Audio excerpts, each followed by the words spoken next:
Hi everybody, it's Miss Nancy and I'm outside. It's warm enough to be outside. Now it's not hot yet, but it's a little chilly, but it's much better. We're going to talk about a spring thaw. You can probably see the snow behind me. Well, guess what? The snow's really starting to disappear, and that's what a spring thaw is. The sun comes out, it gets warmer, and the ice and the snow melt. It begins with a warm wind late at night, sighing through the hemlock trees, swaying branches and shaking loose the heavy snow that fell all day and turned fields and frozen lakes and distant rooftops white. Look at all that snow. We know what that's like, don't we?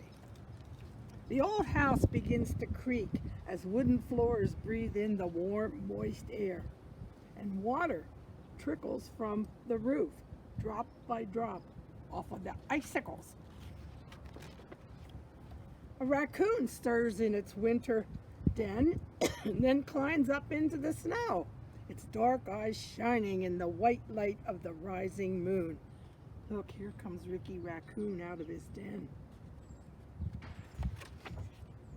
A round-bellied doe pauses at the edge of the woods, leaving behind heart-shaped hoof prints.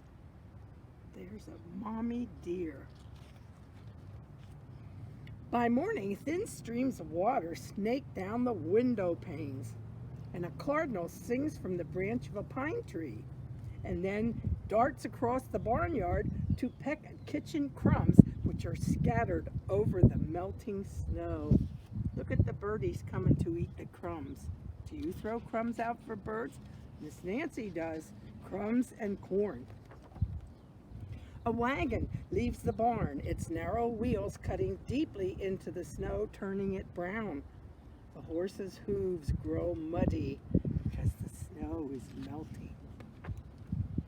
The sun climbs high into the blue sky, and by mid-morning, 1,000 tiny streams run from the roof like a curtain of crystal beads. Suddenly, a thick sheet of snow breaks free, slides towards the edge of the roof, and goes crash right to the ground. On a distant white hilltop, a patch of brown appears. Oh, a flock of geese settles upon that patch of brown, and they are pecking at the wet grass. And look, here's a little bunny down here too, and here come the geese. The snow melted, and there's some green showing. Yes! Where the stream leaves the forest, the ice melts away. Black water ripples over gray stones, carving a glistening silver line across the meadow. Look, the ice is starting to melt.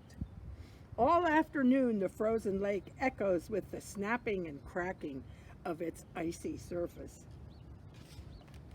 On the south side of the barn, the snow starts to melt, and it's laying bare a small mountain of autumn hay.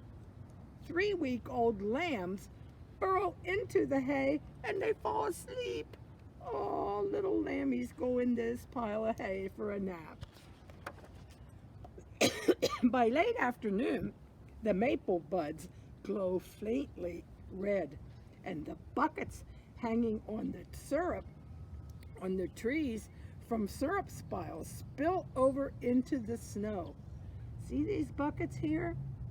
The sap from the maple trees is going down into the buckets, and then after it's cooked, it's going to be maple syrup like you put on your pancakes.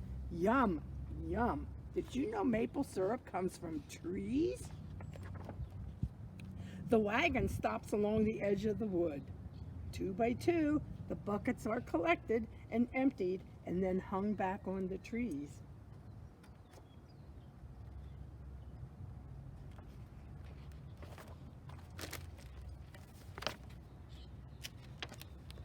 Before returning to the barn, the farmer stops to watch the sunset. For the first time in months, the yellow light feels warm upon his face. Spring is coming. Thank you for being good listeners.